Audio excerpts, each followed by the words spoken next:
मित्रों, आज की इस पत्रकार वार्ता में आप सबका स्वागत है। पिछले 2 वर्षों से जब से ये व्यवस्था परिवर्तन का दौर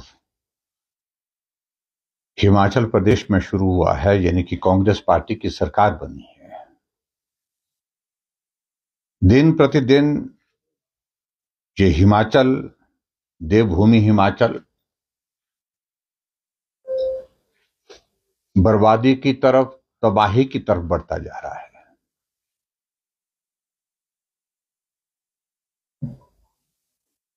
और हिमाचल प्रदेश के संदर्भ में मैं इस बात को जरूर कहना चाहूंगा कि इस हिमाचल की चर्चा पूरी देवभूमि के रूप में पूरे देश में, पूरे विश्व में होती थी। आज जो नशे का जो प्रचलन जिस प्रकार से बढ़ता बढ़ता एक ऐसी स्थिति में पहुंच गया है कि पहले किसी दौर में हमने इस बात को सुना था कि उड़ता पंजाब, और आज हम सोशल मीडिया में देख रहे हैं रेंगता हिमाचल, लड़खड़ाता हिमाचल। ये परिस्थिति हमारे सामने आज के इस दौर में देखने को मिल रही है। आर्थिक रूप से हिमाचल प्रदेश बर्बादी के कगार पर है, इस बात को लेकर के हमने एक बार नहीं अनेक बार चर्चा कर ली, इस पर मैं ज्यादा नहीं कहना चाह रहा हूं। लेकिन आज के विषय को लेकर के स्पेसिफिक होकर के मैं आपसे बात करने के लिए अगर यहां उपस्थित हूं, तो मैं हिमाचल में जो नशे की प्रवृत्ति नौजवानों में, जो हमारी जनरेशन नई जो बर्बादी के कगार पर खड़ी हो गई है, इस पर बात करने के लिए आप सबके बीच में हूं। मुझे अच्छी तरह से याद है जब हिमाचल प्रदेश में भारतीय जनता पार्टी की हमारी सरकार बनी थी, और सरकार बनने के बाद जब मैंने पहली बार हिमाचल प्रदेश में होम डिपार्टमेंट का रिव्यू लिया, उसमें बड़ा दिलचस्प एक आंकड़ा आया, जहां नशे के इस कारोबार से संबंधित जब चर्चा शुरू हुई तो उसमें बहुत सारे लोगों की जो गिरफ्तारियां हुई हैं या मामले दर्ज हुए हैं, उसमें हिमाचल प्रदेश से ज्यादा उन लोगों के नाम उसमें थे एफआईआर में और उसके बाद गिरफ्तारियों में, जो हिमाचल के रहने वाले ही नहीं थे। हमारे पड़ोस के राज्य में, राज्य का नाम विशेष लेना नहीं चाह रहा हूं, पड़ोस के 2 राज्यों का बहुत ज्यादा नंबर उसमें था, और 2 पड़ोस के राज्यों का आप अर्थ समझ सकते हैं। जब मैंने इस बात को लेकर के अधिकारियों से पूछा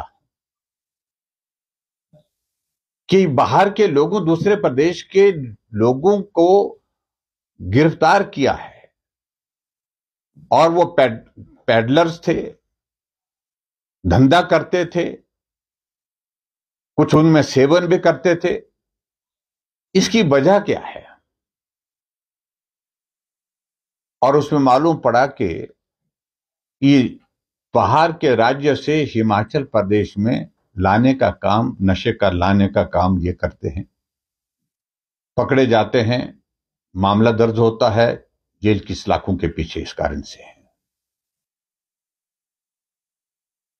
और फिर उसके बाद हमने एक मैकेनिज्म डेवलप करने की कोशिश की।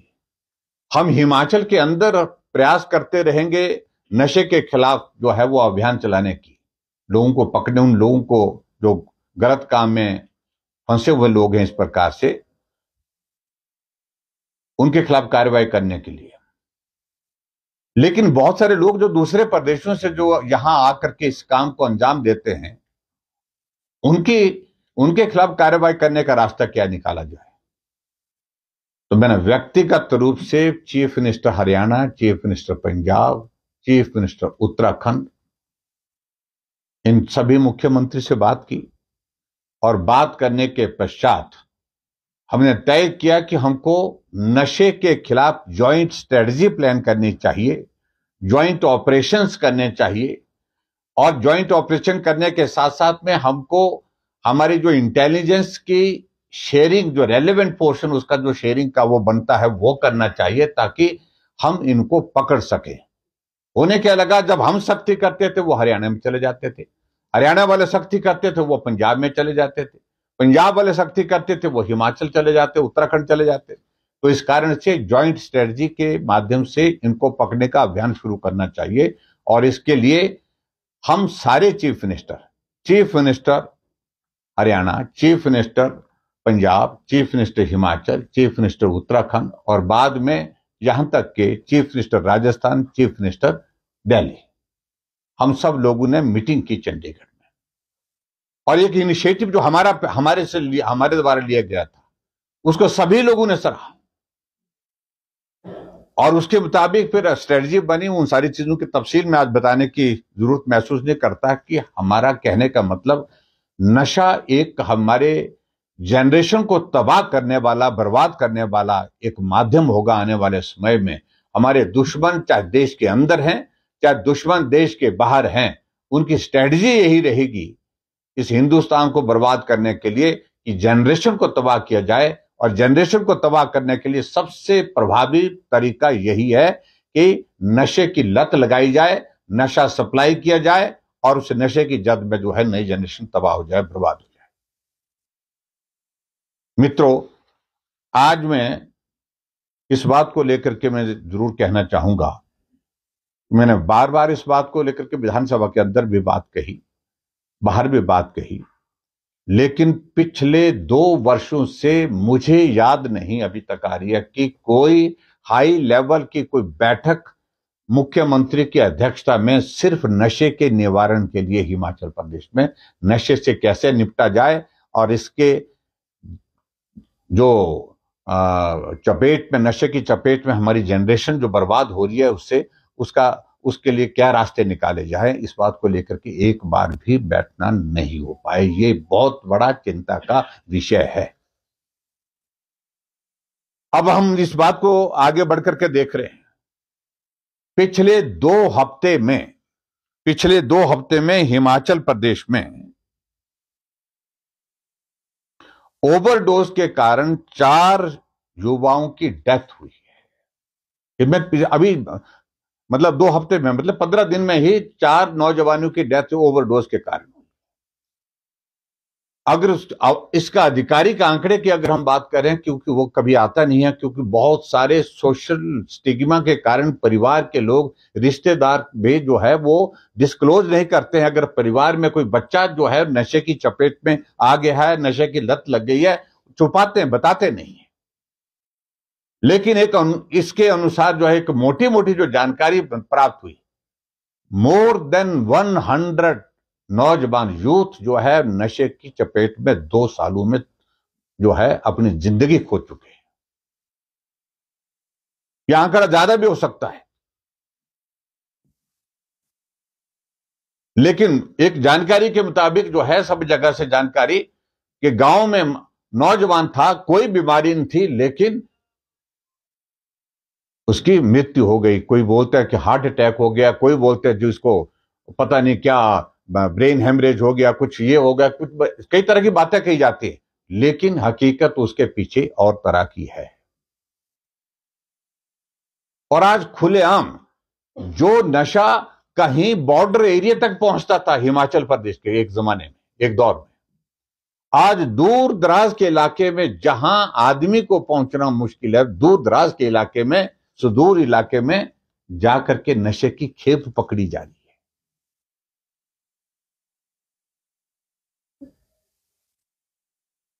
और यह सचमुच में बहुत बड़ा चिंता का विषय है। मैं इस सारी बात को लेकर के आपके समक्ष ये मैं जरूर कहना चाहता हूं,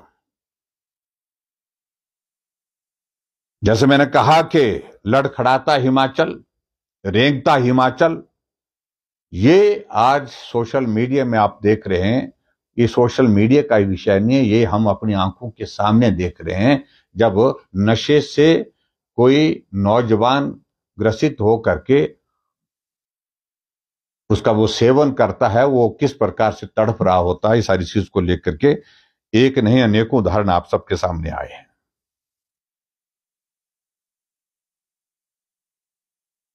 एक साल का आंकड़ा विधानसभा के अंदर आया है।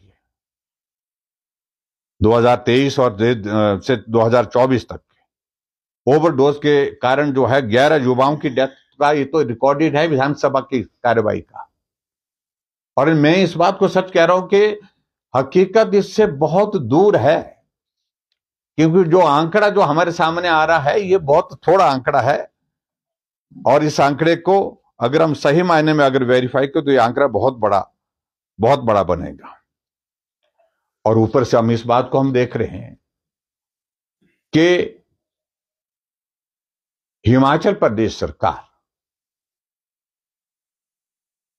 में अभी तक जो सारे मैकेनिज्म हमने डेवलप किए थे जो नशे को रोकने के लिए, वो सारे के सारे बंद कर दिए।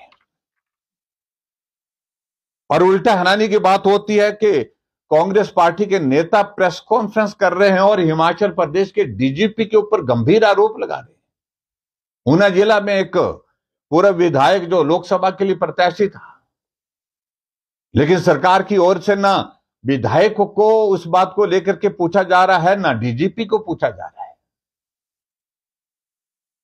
और ये हिमाचल जानना चाहता है कि हकीकत क्या है। और जो गंभीर आरोप लगाए हैं वो एक चिंता का विषय है।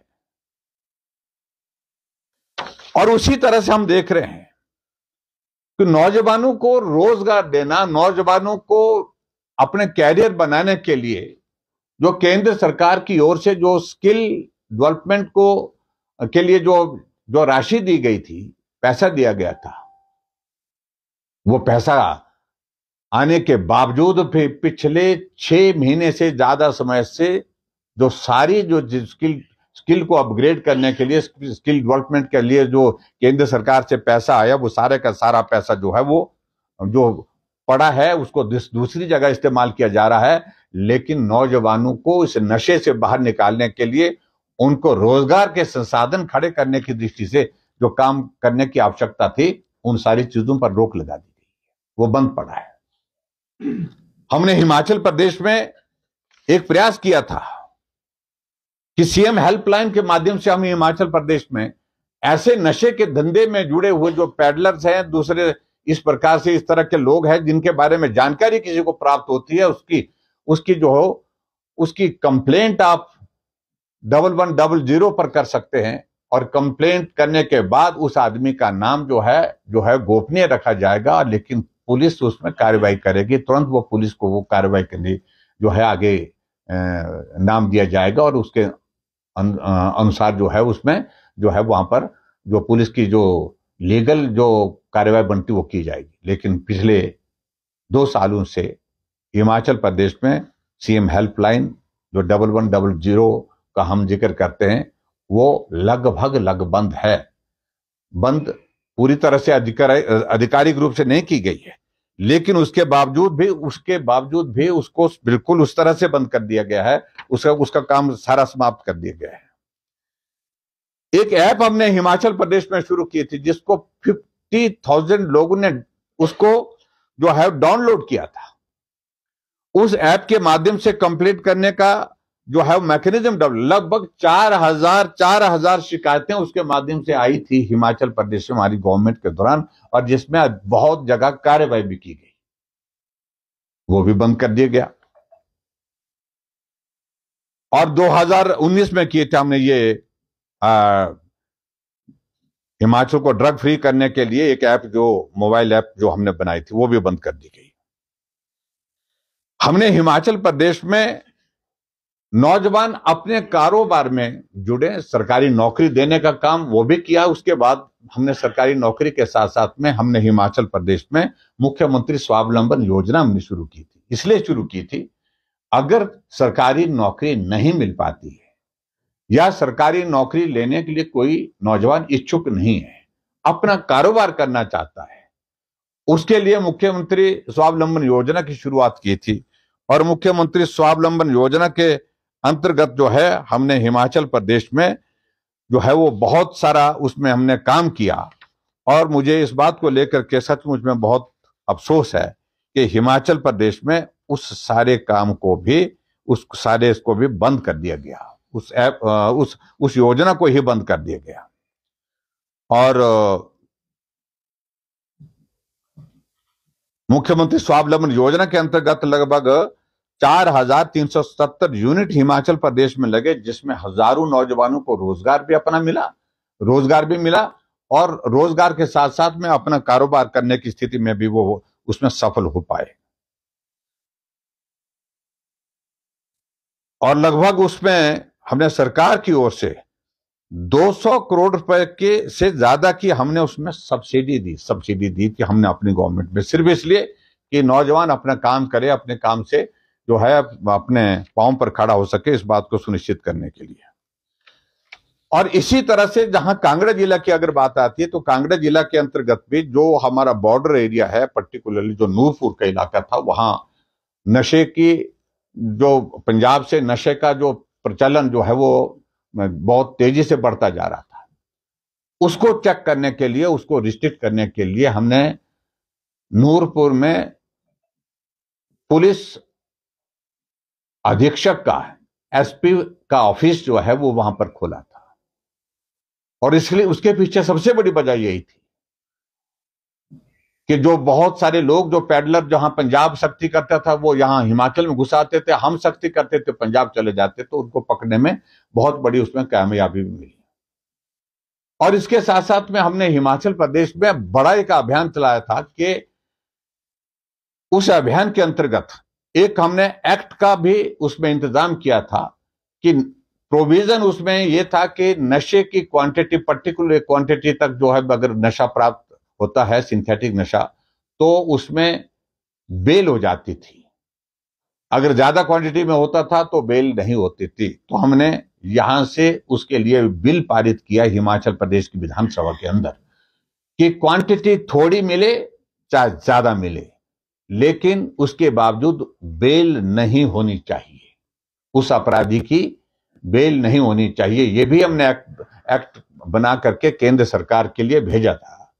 लेकिन अभी तक केंद्र सरकार से उसकी स्वीकृति जो, क्योंकि एनडीपीएस के एक्ट जो है वो केंद्र सरकार के द्वारा जो है वो ही उसकी ये होती है, सारी फॉर्मेलिटीज होती है और उसमें अमेंडमेंट करनी है, तो वो उसमें केंद्र सरकार के अधीन है। तो हमने उसको भेजा था, लेकिन वर्तमान सरकार ने पिछले 2 वर्षों से अभी तक जो है उसको जो है अभी तक भी उसका जो फॉलोअप नहीं किया है। और इसके साथ साथ में हिमाचल प्रदेश में हमने एक और भी कदम उठाया था अपनी सरकार के दौरान। वो कदम उठाया था कि अगर कोई नशे की चपेट में, नशे की इसमें जो आदमी आते हैं, जो पैडलर्स हैं, जो रातों रात, क्योंकि ये बहुत इस तरह का एक धंधा बनता जा रहा है, ऐसा धंधा बनता है जिसमें रातों रात लोग जो है वो लखपति हो जाते हैं और कुछ दिनों में, महीनों में वो करोड़पति हो जाते हैं। बड़ी बड़ी कोठियां, बड़ी बड़ी कारें लेकर के वो जो है आपके सामने घूमना शुरू कर देते हैं।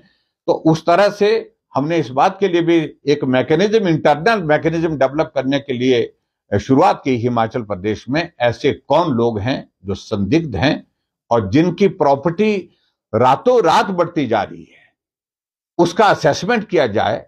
अगर उसमें कोई पैडलर इस प्रकार के जो नशे के कारोबार में संलिप्त हैं, उनकी प्रॉपर्टी को जब्त करने का, नीलाम करने का प्रोविजन भी उसमें हमने साथ में किया था। यह भी हमने सख्त कानून बना करके हिमाचल प्रदेश में एक शुरुआत की थी।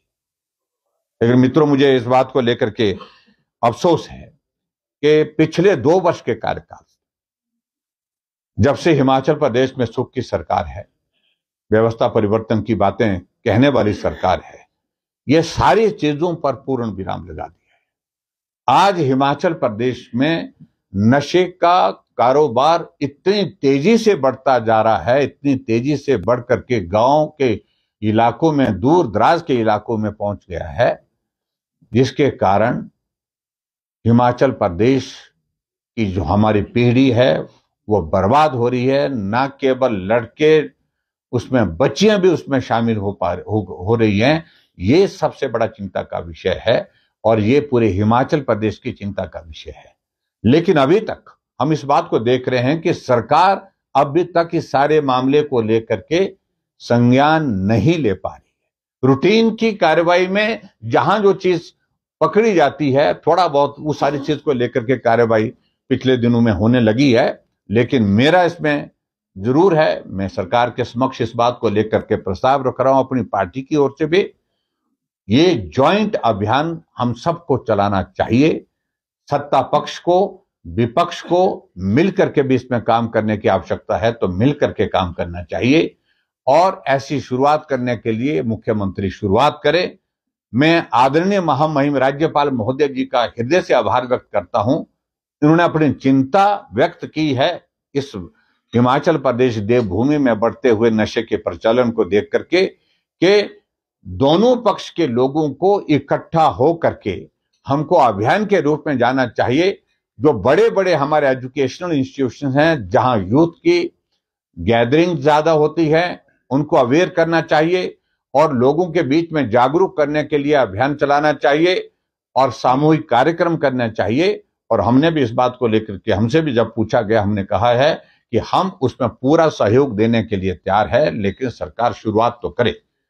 लेकिन मैं इतना जरूर कहना चाहता हूं, अगर सरकार शुरू नहीं करेगी, भारतीय जनता पार्टी अपने स्तर पर भी हिमाचल प्रदेश में नशे के खिलाफ अभियान चलाने के लिए आने वाले समय में योजना बनाएगी और कार्यक्रम तय करेगी और नौजवानों के बीच में कैंपसेज में जाकर के अवेयरनेस, और उसके साथ साथ में जो हमारे ग्रामीण क्षेत्रों में जो महिला मंडल है, सेल्फ हेल्प ग्रुप्स हैं, युवक मंडल हैं, उनके बीच में भी जाकर के जागरूकता के इस काम को करने की दिशा में कदम उठाएगी। मित्रों, मुझे आज सिर्फ इस सारे विषय को लेकर के आपके समक्ष में यही कहना था प्रमुख रूप से, क्योंकि इस देवभूमि हिमाचल को बचाना ये हम सब का दायित्व है। और इस दायित्व का निर्वहन करने के लिए हमारी आने वाली जनरेशन, आने वाली पीढ़ी इस नशे के सेवन से कैसे बचाई जा सके, इसके लिए काम करने की आवश्यकता है। इतने ही मुझे आज की इस पत्रकार वार्ता में आपके सामने इस विषय के माध्यम से बात कहनी थी। धन्यवाद, थैंक यू। नशा हर विधानसभा वहाँ के माननीय विधायक चाहे सत्ता पक्ष में या विपक्ष में हो, वो घर घर वोट देने के लिए आते हैं। उनको पता है कितना वोट किस घर से आता है, तो उनको ये भी पता है कि किस घर के लोग पेडलर हैं, कौन नशा का सेवन करता है और कौन बेचता है। तो इस पर आज तक अंकुश क्यों नहीं लगा, चाहे सरकार बीजेपी की हो या कांग्रेस की हो? हिमाचल बदहाल होता जा रहा है, क्या कहेंगे? नहीं, मैं निश्चित रूप से मैं ये कह रहा हूं कि अब तो इन सारी चीजों को लेकर के अभियान चलाने की आवश्यकता है। सारा काम छोड़ करके, चाहे सत्ता पक्ष है का विधायक है, चाहे वो हमारा विपक्ष का विधायक है, चाहे वो जनप्रतिनिधि के नाते पंचायत का चुना हुआ प्रधान है, बीडीसी मेंबर है, जिला परिषद का मेंबर है, सबको इस अभियान में जुटना चाहिए और इस नशे के कारोबार को रोकना पड़ेगा ताकि आने वाले समय में पीढ़ी बच सके। सर, नशे से पीड़ित युवाओं के लिए नशा मुक्ति केंद्रों का मैकेनिज्म आप नहीं डिवेलप कर पाए और मौजूदा सरकार भी नहीं डिवेलप कर पाई, क्या करोगे? नहीं, देखिए, इसमें हमने इस दिशा में कदम उठाए हैं। ऐसा नहीं है कि हमने शुरुआत की और शुरुआत करने के साथ साथ में कुछ जगह हमारी ये शुरुआत अच्छी इसमें चली, क्योंकि नशे का सेवन करने वाला उसको फिर ऐसे ही हम छोड़ दें कि अब तो ये नशेड़ी हो गया और इसको हम छोड़ दें, तो स्वाभाविक रूप से वो बर्बाद ही होगा और उसको वापस लाने का कोई रास्ता नहीं। नशे की लत लग गई, लेकिन उससे उसको वापस लाना, रिहेबिलिटेट करना उस सारी चीज को, ये बहुत आवश्यक है। और उस दृष्टि से मुझे लगता है कि हिमाचल प्रदेश में काम करने की और आवश्यकता है। हमारी सरकार के दौरान इस दिशा में प्रयत्न हुए, लेकिन और ज्यादा प्रयत्न करने की आज की आवश्यकता महसूस होती है। सर, नशे को लेके कुछ पुलिस वालों के भी नाम बीच में आ रहे हैं, नेताओं के भी नाम आ रहे हैं बीच में, इसको लेके क्या कहोगे? कोई भी, चाहे नेता है, चाहे कोई पुलिस का कर्मचारी है, चाहे अधिकारी है, कानून के मुताबिक सख्त कार्रवाई होनी चाहिए, सख्त कार्रवाई होनी चाहिए इनके खिलाफ, सबके खिलाफ। इस चीज की इजाजत ही नहीं दी जा सकती है। सर, जिस प्रकार से हिमाचल प्रदेश में बेरोजगारी का स्तर है वो बढ़ रहा है, ऐसे में जो भर्तियां हो रही है, तो क्या कहना चाहेंगे, जो आम युवा है वो कहाँ जाएगा? नहीं, देखिए, यो एक विषय है। देखो, अनएम्प्लॉयमेंट ये एक बहुत बड़ा विषय है ही है। मैं स्वाभाविक रूप से इस बात से मैं सहमत हूँ। फ्रस्ट्रेशन यूथ के बीच में बेरोजगारी के कारण तो वो तो होती ही है और आज भी है, पहले भी रही है, इसमें तो दो राय नहीं है। इन सारी चीजों को लेकर के हमको रोजगार के साधन कैसे खड़े कर सकें, मैं इस बात को लेकर के हैरान हूं। आंकड़े में देखता हूं, बड़ा विचित्र लगता है। हिमाचल प्रदेश सरकार सत्ता में आने के बाद कुछ दिन पहले तक आंकड़ा कह रही थी कि हमने 20,000 लोगों को नौजवानों को नौकरी दे दी। फिर आंकड़ा पहुंचा 31,000 और 31,000 आंकड़ा एक हफ्ते पहले था, अब जाकर के वो आंकड़ा 42,000 पहुंच गया। 10,000 नौकरियां जो है एक हफ्ते में दे दी। ये तमाशा ही है एक तरह का। जो हकीकत है वो सामने रखनी चाहिए। अब कितना विपक्ष को कितना कोसते रहेंगे ये सारी चीजों को लेकर के। मैं जरूर कहना चाहता हूं कि भारतीय जनता पार्टी की सरकार के दौरान में सरकारी नौकरी निकालने का हमने पिछले सरकारों के सारे रिकॉर्ड तोड़े हैं। लेकिन उसके बाद जो जहां भर्ती में जो गड़बड़ी हुई उसमें हमने कार्रवाई की है। अब कार्रवाई की बात में सीधी इसका, पुलिस भर्ती में अगर पेपर लीक हुआ तो पेपर जो है कुछ घंटे के बाद जो है वो कैंसिल किया गया। नए सिरे से पेपर जो है वो हमने उसमें उसी शेड्यूल में हमने ये एग्जाम करके जो है वो पूरा किया। और जो एसआईटी कॉन्स्टिट्यूट करके जो दोषी थे उनके खिलाफ एफआईआर की और सीबीआई को केस रेफर किया। एक्सट्रीम स्टेप लिए हमने। लेकिन हिमाचल प्रदेश में आप वर्तमान में सरकार को देखिए, हजारों लोग जो नौकरी में लगे वो तो बेघर कर दिए। फ्रस्ट्रेशन कैसे नहीं बढ़ेगा? जिन बच्चों ने एग्जाम दे रखे हैं 2 सालों से उनके रिजल्ट नहीं निकल पाए। उसमें अगर कोई दोषी था, एक आदमी दोषी था, एक क्लर्क दोषी था, उनके खिलाफ जो कार्रवाई करनी चाहिए वो कार्रवाई करने के लिए हमने कहा कि आप करिए कार्रवाई। कौन मना कर रहा है उस सारी चीज के लिए? उसमें तो कोई क्लर्क दोषी था, लेकिन इस सरकार वर्तमान सरकार में एक भर्ती हुई अभी हिमाचल प्रदेश की विधानसभा की, उसमें तो बड़े बड़े लोगों के नाम आ रहे हैं। इस पर क्या कहना है? तो फ्रस्ट्रेशन क्यों नहीं होगा? फ्रस्ट्रेशन निश्चित रूप से जनरेशन के बीच में, नई जनरेशन के बीच में होगा। अगर वहां पर हमीरपुर के बारे में भाषण देते रहते, ये सारे लोग भाषण इस तरह से देते रहते, लेकिन उसमें दोषी जो है वो बहुत नीचे के स्तर पर जो कोई एक कर्मचारी दोषी था। यहां तो बड़े लोगों के नाम आ रहे हैं। पहली भर्ती में, एक भर्ती हिमाचल प्रदेश में 2 साल के कार्यकाल में हुई और उसमें बड़े लोगों के नाम आ रहे हैं। इसका जवाब मांगता है ये हिमाचल, लेकिन जवाब देने की स्थिति में नहीं है। तो इन सारी चीजों को लेकर के विधानसभा का सत्र आएगा। अभी तो मुझे मालूम नहीं सत्र कब शुरू होगा, चर्चा होगी, बात करेंगे। लेकिन मैं जरूर कहना चाहता हूं मित्रों कि हिमाचल प्रदेश की नौजवान पीढ़ी को बचाना ये हम सब का दायित्व है।